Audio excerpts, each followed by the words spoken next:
তোর মতো বাজে মেয়েকে যে আমি বিয়ে করেছি এটাই তোর কপাল।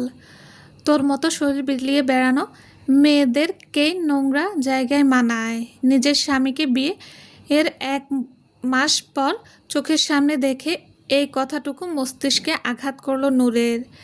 তার স্বামী অর্ণব এই কথাটুকু কেবল তাকে বলেছিল তাদের বিয়ের পর কিছুক্ষণ আগে। দুপুরে তপ্ত রোদ মাথায় করে বাড়ি ফিরেছে নূর। বাড়ির সদর দরজা দিয়ে প্রবেশ করতেই সোফায় অর্ণবকে বসে থাকতে দেখে নূর দাঁড়িয়ে পড়ে। গরমে ঘেমে নিয়ে একাকার অবস্থা। তার রৌদ্রে হেঁটে আসার কারণে ফর্সা গালটা লাল বর্ণ ধারণ করেছে। নূরকে দেখে নূরের মা সফিয়া বেগম এগিয়ে এলেন। উনি এখানে কেন মা? আস্তে কথা বল। উপরে গিয়ে এসব পাল্টে শাড়ি পরে নিচে আয়। অর্ণব তোকে নিয়ে যেতে এসেছে। অর্ণব তোকে নিয়ে যেতে এসেছে কথাটা ঠিক পছন্দ হলো না নূরের। নিয়ে যেতে এসেছে মানে কি? আমি কোথাও যাব না। সুফিয়া বেগম চোখ পাকালেন। বাইরে থেকে এই রোদের মধ্যে হেঁটে এসেছে। নূরের মেজাজ এমনিতেই খারাপ। মাঝপথে উবার কল করে আনা গাড়িটা নষ্ট হয়ে গেছে, আর অন্য কোনো গাড়িও পায়নি। তাই 20 মিনিটের রাস্তা পুরো হেঁটে আসতে হয়েছে তাকে। আবার বাড়ি এসে অর্ণবকে দেখে রাগের মাথা এবার সীমা ছাড়ায় তার। অর্ণব গিয়ে সালাম অর্ণবকে দিয়ে সালাম দে, কথা বল। নূর একবার মায়ের দিকে তাকিয়ে আর কিছু না বলে গটগট করে সিঁড়ি বেয়ে উপরে উঠে যায়। অর্ণব এতক্ষণ সোফার উপর বসে ফোন ঘাঁটছিল। নূরের এভাবে তাকে উপেক্ষা করে উপরে উঠে যাওয়া দেখে ঠোঁট বাঁকিয়ে হাসে অর্ণব। নূর নিজের ঘরে গিয়ে এই হাতের ব্যাগটা খাটের উপর ছুঁড়ে মারে। রাগে গা জ্বলে যাচ্ছে তার। আমি কিছুতেই ওনার সাথে যাব না। কিছু একটা উপায় বের করতে হবে। বাবা চাচ্চুরা জানলে আমাকে ধরে বেঁধে ওনার সাথে পাঠাবেন। নূর খাটের উপর বসে কিছুক্ষণ ভাবতে লাগলো। অতপর কোনো উপায় না পেয়ে মাথাটা ঠান্ডা করার জন্য গোসল করতে চলে গেল। কিছু মনে করিস না অর্ণব, ও বাইরে থেকে এসেছে তো মেজাজটা একটু গরম। ফ্রেশ হয়ে তোর সাথে দেখা করবে বলেছে। একটু ইতস্তত করে বললেন সুফিয়া।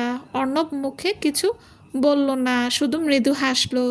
সুফিয়া বেগমও রান্নাঘরে ব্যস্ত হয়ে পড়লেন। তাকে হাতে হাতে সাহায্য করছে সুফিয়া বেগমের ছোট যা নূরের চাচি ফাতেমা খানম। ভাবি, নূরের সাথে কথা বলেছেন আপনি? সুফিয়া বেগম তখন মাংস কষাচ্ছিলেন। তরকারিতে কিছুটা পানি দিয়ে নেড়ে ঢাকনা বসিয়ে ফাতেমার দিকে ফিরে তাকালেন। তিনি একটা দীর্ঘশ্বাস ফেলে উপর নিচ মাথা ঝাঁকিয়ে ছোট করে উত্তর করলেন, হুঁ। কি বলল নূর? বরাবর যা বলে এক বাক্যে যাবে না বলে দিয়েছে। ফাতেমা লাল শাক কুচি করছিলেন। হাতের ছুরিটা রেখে সুফিয়া বেগমের কাঁধে হাত রেখে বললেন, এবার কি করবেন ভাবি? আগের বার বড় আপা আর দুলাভাই এসে নূরকে নিয়ে যেতে চেয়েছিল। নূর বলেছিল তার স্বামী যদি তাকে নিজে এসে নিয়ে যায় তবেই সে যাবে। এবার সত্যি অর্ণব ওকে নিতে এসেছে। যদিও না যায় তবে বড় ভাইজান আর আপনার ভাই তো তুলকালাম কাণ্ড করে বসবে। সেটা আমিও ভাবছি রে ফাতেমা। মেয়েটাকে সেদিন ওভাবে বিয়ে দিয়ে কি ভুল করলাম? অর্ণব ভালো ছেলে ভাবি। আমাদের নূর সুখে হবে ওর সাথে। আপনি ওকে একটু বুঝিয়ে রাজি করান। আর সেদিন ওভাবে বিয়ে না দিয়ে কি আর উপায় ছিল বলেন? সুফিয়া মাথা নাড়ান। অতপর দুই যা নিজেদের কাজে ব্যস্ত হয়ে পড়েন। নূর গোসল সেরে মাত্রই বেরিয়েছে। ভেজা চুলগুলো গামছা দিয়ে মুছতে মুছতে ঘরে আসে সে। পরনে কাঁচা হলুদ রঙের কুর্তি আর সাদা ঢিলে পায়জামা। ঘরের আলো জ্বালাতে অর্ণবকে দেখে হচকচিয়ে যায় নূর। ওর শরীরে ওড়না নেই। হাতের ভিজে গামছাটাই ওড়নার মতো করে গায়ে জড়িয়ে নেয় নূর। অর্ণবের দিকে অগ্নিদৃষ্টি নিক্ষেপ করে ঝাঁঝালো কণ্ঠে বলে, আপনি পারমিশন ছাড়া আমার রুমে কেন ঢুকেছেন? একটা মেয়ের রুমে পারমিশন ছাড়া ঢুকতে হয় না। এতটুকু ম্যানার্স নেই আপনার? অর্ণব ঠোঁট বাঁকিয়ে হাসি ঝুলিয়ে নূরের দিকে এগিয়ে আসে। নূরের সামনাসামনি দাঁড়িয়ে বলে, নিজের ওয়াইফের ঘরে ঢুকতে পারমিশন লাগে না মিসেস নূরজাহান। আর না, এটা কোনো ম্যানারলেস বিহেভিয়ার। অর্ণব এর একটু এগিয়ে আসে নূরের দিকে। আমি তো বিয়ের পর একবারও তোকে ছুঁইনি, তাহলে তোর গলায় এমন লালচে দাগ কেন? নাকি স্বামীকে কাছে পাসনি বলে অন্য পুরুষের কাছে গিয়েছিলি? ওয়াইফ শব্দটা শুনে নূরের মুখের কাঠিন্য ভাব একটু কমে এসেছিল, তবে অর্ণবের পরের কথাটা শুনে রাগটা শতগুণ বেড়ে যায়। নূরের অ্যালার্জি আছে, সকালে হাঁসের ডিম খেয়েছিল বলে অ্যালার্জি উঠে গেছে। চুলকাতে চুলকাতে গলা, হাত, ঘাড়ে লালচে দাগ হয়ে গেছে। আর অর্ণব কিনা তাকে এমন একটা কুরুচিপূর্ণ কথা শোনালো। নূর অর্ণবের গালে থাপ্পড় মারার জন্য হাতটা উঠায়, কিন্তু লাভ হয় না। অর্ণব নূরের হাতটা ধরে বসে, অন্য হাতে নূরের বাঁকানো কোমর জড়িয়ে ধরে কানের কাছে মুখ এনে বলে, এই তেজ তুলে রাখ, আজই তোকে বাড়ি নিয়ে যাব, তারপর দেখব কত অ্যারোগেন্স তুই দেখাতে পারিস। অর্ণবের কথায় নূরের চোয়াল শক্ত হয়। সে ঝটকা মেরে অর্ণবের থেকে দূরে সরতে চায়, কিন্তু অর্ণবের শক্তপোক্ত হাতের বাঁধন থেকে ছুটতে পারে না সে। আপনার লজ্জা করছে না এমন নোংরা কথাগুলো আমায় বলতে? অর্ণব না সূচক মাথা নাড়ায়, অর্থাৎ তার লজ্জা করছে না। হাত ছাড়ুন মিস্টার অর্ণব, আমি কিছুতেই আপনার সাথে যাব না। দরকার পড়লে আমার লাশ কবরস্থানে উদ্দেশ্যে বেরোবে এই বাড়ি থেকে, তবু আমি যাব না আপনার বাড়িতে।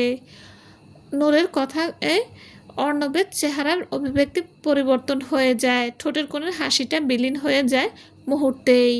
নূরের নরম গালটা চেপে ধরে অর্ণব বলে ওঠে, কি বললি? লাশ? লাশ বেরোনোর কথা বললি? শুনে রাখ নূর, তিন কবুল বলে তুই শুধু আমাকে বিয়ে করিসনি, সম্পূর্ণ তুইটাকে আমার নামে করে দিয়েছিস। মৃত্যুর এত সহজ না তোর জন্য। আমি তোকে নিজের হাতে মারবো, একটু একটু করে। কথা শেষ করেই নূরকে ছেড়ে দেয় অর্ণব। শক্ত করে চেপে ধরার কারণে নূরের গালে অর্ণবের আঙ্গুলের দাগ বসে গেছে। নূর নিজের গাল হাত দিয়ে মালিশ করে ব্যথা কমানোর চেষ্টা করলো। অর্ণব একটু দূরে এসে নূরকে পা থেকে মাথা পর্যন্ত পর্যবেক্ষণ করে। নূরের ভেজা চুলগুলো থেকে টপ টপ করে পানি গড়িয়ে পড়ছে। চুলের পানিতে পাতলা কুর্তিটার কিছু অংশ ভিজে নূরের শরীরের সাথে লেপ্টে আছে। অর্ণব নূরের কাছে গিয়ে ওর গা থেকে টান দিয়ে গামছাটা সরিয়ে দেয়। নূর হকচকিয়ে গিয়ে দু হাত দিয়ে বুকের উপর ক্রস করে ধরে বলে ওঠে, গামছা দিন। অর্ণব দেয় না। নূরকে আরও গভীরভাবে দেখতে থাকে অর্ণব। নূরের ভীষণ অস্বস্তি হচ্ছে এবার। সে ঘুরে গিয়ে নিজের ওড়না খোঁজার চেষ্টা করে। হলুদের সাথে লালের কম্বিনেশন খারাপ না, তবে ব্ল্যাক হলে ব্যাপারটা আরও ভালো হতো। অর্ণবের কথায় নূরের কান দিয়ে গরম ধোঁয়া বেরোতে থাকে। নূর বাচ্চা নয়, গ্র্যাজুয়েশন কমপ্লিট করা একটা মেয়ে। ছেলেদের এসব ডাবল মিনিং কথার মানে সে খুব ভালো করেই বুঝতে পারে। একটা ওড়না হাতের কাছে পেয়ে নূর ঝটপট নিজেকে ওড়না দিয়ে পেঁচিয়ে নেয়। আপনার মতো অসভ্য লোকের সাথে আমি কেন?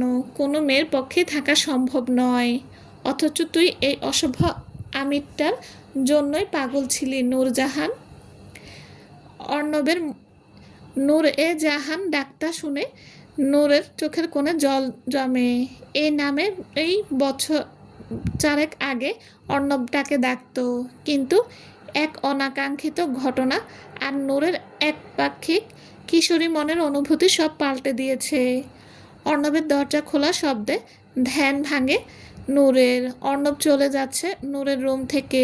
কি সুন্দর তিক্তসার কথাগুলো বলে নূরের অন্তরটা ব্যথাতুর করে লোকটা চলে গেল। নূর কিছুক্ষণ তাকিয়ে রইল দরজার দিকে। চোখ থেকে দুফোঁটা অশ্রু গড়িয়ে পড়ল তার। আমি তো এখনও পাগল আছি অর্ণব ভাই, তবে এই অর্ণবের জন্য না, 4 বছর আগের আমার সেই অর্ণব ভাইয়ের জন্য, যার প্রতি আমার হৃদয়ে সবটুকু আবেগ, অনুভূতি আর প্রেম বরাদ্দ ছিল, আছে আর আজীবন থাকবে। নূর কাঁদতে কাঁদতে বসে পড়ল মেঝেতে। অতীতের ঘটনাগুলো ভেবেই তাচ্ছিল্য ভরা হাসি ফুটল নূরের ঠোঁটের কোণে। অতীত। সর্দার বাড়ির মেজ মেয়ে নূরকে শহরের একটা আবাসিক হোটেলে রেড দেওয়ার সময় পুলিশ আটক করেছে। পাড়ার মোড়ের চায়ের দোকানে এমন কথা শুনে নূরের বাবা মোস্তফা সর্দারের পা জোড়া থমকে গেল। সে চায়ের দোকানে বসা লোকগুলোর দিকে একবার তাকিয়ে দ্রুত পায়ে বাড়ি চলে গেলেন। নূর বসে আছে ড্রয়িং রুম পাতানো লম্বা সোফায়। চোখ মুখের অবস্থা মোটেই ভালো নয়। উস্কো খুস্কো চুল আর ফোলা চোখ মুখে, এক কথায় নাজেহাল অবস্থা মেয়েটার। নূরের দুপাশে বসে আছেন নূরের মা সুফিয়া বেগম ও নূরের চাচি ফাতেমা। একটু পানি খা নূর, ভালো লাগবে মা। ফাতেমার কথা শুনে নূরের কানে গেল না।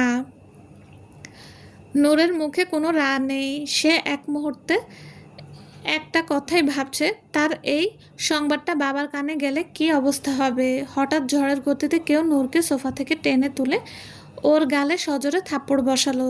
দুর্বল শরীরে এমন আক্রমণ সহ্য করতে না পেরে সোফার উপর গিয়ে পড়ল নূর। ফাতেমা আর সোফিয়া দুজনেই নূরকে ধরে আহত দৃষ্টিতে তাকালেন নূরের দিকে। তোমায় আমি স্বাধীনতা দিয়েছি, কখনো কোনো কিছুতে বাধা দেইনি। তার মানে এই না যে তুমি আমার পরিবারের মান সম্মান সব নষ্ট করবে, বাইরে কুকর্ম করার স্বাধীনতা আমি তোমায় দেইনি নূর। নূরের থাপ্পড়টা নূরের বাবা মোস্তফা সর্দারই দিয়েছেন। সারা জীবন আমি মাথায় উঁচু করে বেঁচেছি, তোমার জন্য আমার মান সম্মান সব ধুলোয় মিশে গেছে। নূরের মাথা ভোঁ ভোঁ করে ঘুরছে।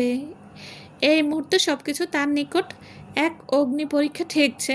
আব্বু, আমি কিছু করিনি আব্বু, বিশ্বাস করো আমি এমন কিছু করিনি যাতে তোমার বা এই বাড়ির সম্মান নষ্ট হয়। কিছু করনি, তাহলে এই নোংরা জায়গায় রেড দেওয়ার সময় পুলিশ তোমায় কি করে আটক করলো বলো? তুমি কি করছিলে ওখানে? নূর এবার চুপ করে যায়। নূরকে চুপ করে থাকতে দেখে নূরের বাবা মোস্তফা সর্দার আরও একটা থাপ্পড় মারলেন নূরকে। নূরের ঠোঁট ফেটে রক্ত গড়িয়ে পড়ল সাথে সাথে। মাথাটা ঘুরে উঠল। সারাদিন পেটে দানা পানি কিছু পড়েনি মেয়েটার। নূর মুহূর্তের ব্যবধানে অজ্ঞান হয়ে লুটিয়ে পড়ল মাটিতে। পাড়ার লোকজন ইতিমধ্যে নূরদের বাড়ির গেটে এসে দাঁড়িয়ে আছে মজা দেখার জন্য। নূরকে এভাবে অজ্ঞান হতে দেখে নূরের প্রতিবেশী মহিলারা কানাঘুষা শুরু করলো। সর্দার বাড়ির মেয়েরা নাকি এত ভালো, এই ভালো নমুনা আবাসিক হোটেলে ধরা খায়। অজ্ঞান হয়ে গেল তো দেখুন আবার আকাম করে পেট বাঁধিয়ে আছে কি না বলে জঘন্য আর কুটিল একটা হাসি দিলেন মহিলা। হ্যাঁ, আজকাল তো দেখি এসবই। তা সর্দার বাড়ির লোকদের টাকার এত অভাব, মেয়েকে দিয়ে দেহ ব্যবসা করতে পাঠালো। কথাগুলো তীরের ন্যায় এসে বিঁধছিল মোস্তফা সর্দারের বুকে। সারা জীবন আত্মসম্মান নিয়ে মাথা উঁচু করে বেঁচে থাকতে শিখেছেন তিনি। আজ নিজের মেয়ে নিয়ে এমন নোংরা কথা শুনে লজ্জায় মাথা নিচু করে ফেলেন। এদের জবাব দেওয়ার মতো কোনো ভাষাই আর তার মুখে নেই। নীরবে অশ্রু বিসর্জন দিলেন কিছুক্ষণ। আমাদের বাড়ির মেয়েকে আমরা দেখে নেব, আপনারা চলে যান এখান থেকে, নিজের ঘর সামলান। আপনাদের হায়ের খবর এখানে ভাঙতে বসলে কিন্তু একজনও মান সম্মান নিয়ে এখান থেকে যেতে পারবেন না। গম্ভীর নারী কণ্ঠস্বরে সবাই ফিরে তাকালো পিছনে। নূরের ফুফু মার্জানা খানম দাঁড়িয়ে আছেন, পাশেই তার স্বামী খালিদ চৌধুরী দাঁড়িয়ে। চোরের মায়ের বড় গলা, নষ্ট মেয়ে ছেলের বাড়ির লোকের এত তেজ মানায় না মার্জানা।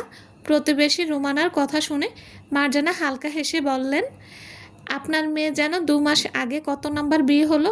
ও হ্যাঁ, 3 নম্বর সম্ভবত না? আগে দুটো বিয়ের তো টিকেনি পরক্রিয়ার জন্য। তাহলে নষ্টা মেয়ে ছেলে কে হলো রুমানা ভাবি? আপনার মেয়ে নাকি আমার ভাইজি? রুমানার আগে ফুসতে ফুসতে মুখ বাঁকালো। আপনারা এখন এখান থেকে যান, নিজেদের ঘরের খোঁজ আগে নিন, তারপর পরের খোঁজ নেবেন। আর আমার ভাইজির কথা আপনাদের ভাবতে হবে না, আমরা আছি ওর জন্য। মার্জানার কথায় এলাকায় মহিলা মুখ ঝামটা দিতে দিতে বাড়ি ত্যাগ করলো। মার্জানা ফোঁস করে একটা নিঃশ্বাস নিয়ে এগিয়ে গেলেন মুস্তফা সর্দারের দিকে। বড় ভাই, এভাবে মাথা নিচু করে রাখবেন না। আপনাকে আমি ছোট থেকেই মাথা উঁচু করে বাঁচতে দেখেছি। এভাবে দেখতে আমরা কেউ অভ্যস্ত নই। মোস্তফা সর্দার চোখ তুলে তাকালেন। লজ্জা আর অপমানের গ্লানি এই স্বল্প সময়ের মধ্যে লোকটার চোখের মুখে ধরা দিচ্ছে। মার্জানা ভাইয়ের দিকে করুণ দৃষ্টিতে তাকালেন। মোস্তফা সর্দার তার ভাই বোনদের মধ্যে সবচেয়ে বড়, এরপর মার্জানা মার্জানার পরে তার ছোট ভাই ফয়জুর সর্দার, যে এই মুহূর্তে বাড়িতে নেই, হয়তো কিছুক্ষণের মধ্যে চলে আসবেন। নূরকে ইতিমধ্যেই তার রুমে নিয়ে যাওয়া হয়েছে। নূরের মাথার পাশে বসে আঁচলে মুখ গুজে কান্না করছেন নূরের মা।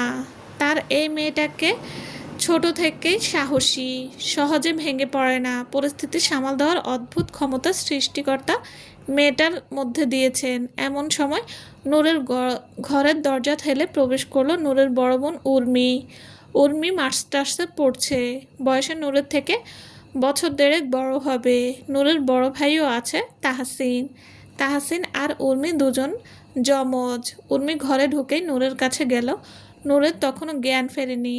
আম্মু পানি দাওনি ওর চোখে মুখে? সুফিয়া বেগম মাথা নাড়িয়ে না জানালেন। উর্মি তৎক্ষণাৎ নূরের মুখের উপর নিজের ব্যাগে রাখা ওয়াটার বোতলটা থেকে পানি ছিটালো। একটু পরেই নূরের জ্ঞান ফিরল। চোখ পিটপিট করে তাকিয়ে প্রথমে বড় বোনের মুখটা সামনে এলে নূর শোয়া থেকে উঠে জড়িয়ে ধরে উর্মিকে। হাউমা করে কাঁদতে থাকে মেয়েটা।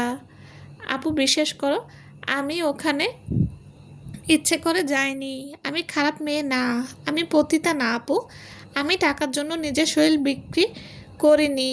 নূরের আহাজারি শুনে উর্মির চোখে জল এলো। সে ছলছল চোখে নূরের মাথায় হাত বুলিয়ে দিতে দিতে বলল, আমি জানি নূর, তুই এমন কাজ করতে পারিস না। আমি তোকে বিশ্বাস করি বাচ্চা, কান্না করিস না প্লিজ। নূর থামে না, সমান তালে কেঁদেই যাচ্ছে মেয়েটা। আব্বুকে একটু বোঝাও আপু। আমি কিচ্ছু করিনি আপু। ও আপু, একটু বোঝাও না আব্বুকে। আব্বু আমাকে আজও মেরেছে জানো। আব্বু মনে হয় অনেক কষ্ট পেয়েছে। আব্বু তো কখনো আমাকে মারেনি। ও আপু, আব্বুকে একটু বলো না আপু প্লিজ। সুফিয়া বেগম মেয়ের এমন আর্তনাদ সইতে পারলেন না। বুক ফেটে কান্না আসছিল তার। তিনি এক প্রকার দৌড়ে রুম থেকে বেরিয়ে গিয়েছিলেন। নূরের জ্ঞান ফেরার পর উর্মি ছাড়া আর কেউ আসেননি নূরের কাছে। নূর একদম চুপ হয়ে বসে রইল ওর রুমে। মনে মনে ভাবছিল, তার হয়তো বাঁচার অধিকার নেই। সমাজের চোখে সে এখন চরিত্রহীনা, বাজে, নষ্টা মেয়ে। এমন সময় নূরের ঘরে প্রবেশ করেন নূরের বাবা মুস্তফা সর্দার। থমথমে মুখে নূরের সামনে এসে বলেন, তুমি যা করেছো তারপর তোমাকে মেয়ে বলে পরিচয় দিতে আমার ঘৃণা লাগছে। যেখানে আগে মানুষ আমায় দেখলে সম্মানের সাথে কথা বলতো, সেখানে এখন আমায় নিয়ে কানাঘুষা করে। বুঝতে পারছো তোমার বাপের সম্মান তুমি কোথায় নামিয়েছ? নূর মুখে কিছুই বলল না, চুপ করে চোখে জল ফেলতে লাগলো। আমি আর তোমার ছোট চাচু মিলে সিদ্ধান্ত নিয়েছি তোমাকে বিয়ে দেব। বড় মেয়েকে রেখে মেজো মেয়েকে বিয়ে দিচ্ছি বলে লোকজন কথা বলবে। তোমার বোনের খুঁত আছে, এমন কথা বলবে লোকে, কিন্তু কি আর করার। এমন মেয়েকে ঘরে রাখলে তো আর বাড়ির অন্য ছেলে মেয়েদের বিয়ে দিতে পারবো না। তাই আমরা ঠিক করেছি, আর তোমার ফুফুও মত দিয়েছেন অর্ণবের সাথে আজই তোমার বিয়ে হবে। অর্ণবের নামটা শুনতে উর্মি আর নূর দুজনেই চমকে উঠল। নূর কিছুতেই অর্ণবকে বিয়ে করবে না, তাতে যদি তাকে বাড়ি ছাড়া বা সমাজ ছাড়া হতে হয় তাও সই। নূর কিছু বলার আগেই উর্মি বলে উঠল, হুট করে এমন সিদ্ধান্ত কেন বাবা? আর অর্ণব রাজি হবে? তোমার ফুফুর সিদ্ধান্তই অর্ণবের সিদ্ধান্ত। সে অর্ণবকে রাজি করিয়েছে। কষ্ট হয়েছে, মানতে চায়নি শুরুতে, কিন্তু মার্জানা রাজি করিয়েছেন। বাবা, বিয়েটা তো সহজ নয়। এভাবে জোর করে বিয়ে দিলে ওরা সুখী হবে? উর্মির কথায় মোর্তজা সর্দার রাগান্বিত হলেন। ঝাঁঝালো কণ্ঠে বললেন, বড়দের সিদ্ধান্তের উপর কথা বলতে শিখে গেছো? এতটাও বড় হয়ে যাওনি তুমি উর্মি। আমার কথা শেষ কথা, নূরকে নিয়ে নিচে এসো, সবাই অপেক্ষা করছে। ব্যাস, বাবার মুখের উপর একটা টু শব্দ করারও অবকাশ পেল না নূর। বিয়ে কোনো রকম সাজসজ্জা ছাড়াই বিয়ে হয়ে গেল নূর আর অর্ণবের। বিয়ের সময় যদিও নূর অর্ণবের মুখ দেখেনি, নূর ছিল ড্রয়িং রুমে আর অর্ণব ভেতরের ঘরে। মতের বিরুদ্ধে বিয়ে দেওয়ায় রাগে ঠিকমতো কবুলও বলেনি সে, দায়সারাভাবে কবুল বলে সাইন করে দিয়েছিল কাবিননামায়। বিয়ের কাজ শেষ করে মার্জানা এক প্রকার জোর করে নূরকে অর্ণবের সাথে কথা বলতে পাঠায়। নূর দ্বিধা, সংকোচ আর একরাশ অস্বস্তি নিয়ে অর্ণবের সামনে গিয়ে দাঁড়ায়। নূরকে দেখেই অর্ণব বলে, তোর মতো প্রস্টিটিউটকে যে আমি বিয়ে করেছি এটা তোর কপাল। তোর মতো শরীর বিলিয়ে বেড়ানো মেয়েদের কেবল পতিতালয়ে মানায়। এটুকুই ছিল অর্ণবের পরে এটুকুই ছিল বিয়ের পরে অর্ণবের বলা প্রথম আর শেষ কথা। এরপরে অর্ণব হনহনিয়ে বেরিয়ে যায় রুম থেকে। নূর ওই অন্ধকার ঘরটায় বসে অঝরে কেঁদেছিল সেদিন। নিজের ভাগ্য আর জীবনের ওপর চরম ক্ষোভ আর অভিযোগ নিয়ে কাঁদতে কাঁদতে বলেছিল, আমায় মৃত্যু দাও আল্লাহ, এই মিথ্যা অপবাদ আর সইতে পারছি না আমি। আমার মুক্তি দাও তুমি আল্লাহ, মুক্তি দাও। কিন্তু এত সবের মাঝেও প্রশ্ন একটা থেকেই যায়, নূর কিভাবে ওই হোটেলে পৌঁছালো? আর নূর জানে এই উত্তর একজনই দিতে পারবে। হঠাৎ ঘরে কারো প্রবেশের শব্দে অতীত থেকে বেরুলো নূর। সামনে থাকা মানুষটাকে দেখে নূর বলে ওঠে, আপনি? চলবে। আসসালামু আলাইকুম। গল্পটা যদি ভালো লেগে থাকে প্লিজ লাইক কমেন্ট করে সবাই জানাবেন। আর হ্যাঁ, আমার চ্যানেলটা সাবস্ক্রাইব করে দেবেন। সবাই ভালো থাকবেন। আল্লাহ হাফেজ।